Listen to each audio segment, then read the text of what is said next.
scene in an anti-drug film shot in his city. The mayor says he was surprised because he saw the script and that scene wasn't in it. Mayor Brown said all this while answering tough questions from investigative reporter Steve Brown, who has our story tonight.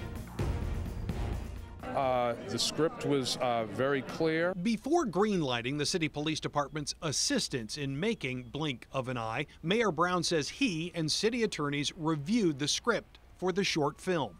The producer presented a script, some prior work that had been done by the filmmaker previously.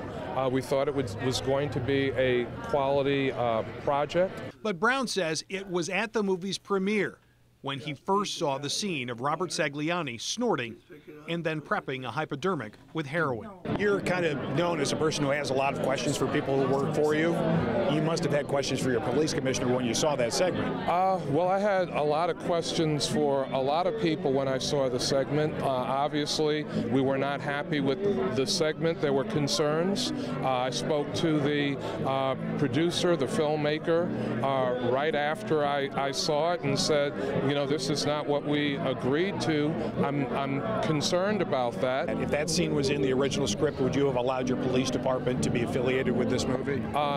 No way, no how. Mayor Brown acknowledged the Buffalo Police Department is in the midst of an internal investigation, in part because of Officer Liz Baker's assistance with the movie. She is in the middle of these three officers seen here. A source familiar with the investigation says Baker did introduce Sagliani to the filmmakers, did scout and secure the Main Place Mall for the controversial scene. But Baker insists she was not there during filming and did not know drug use would be recorded.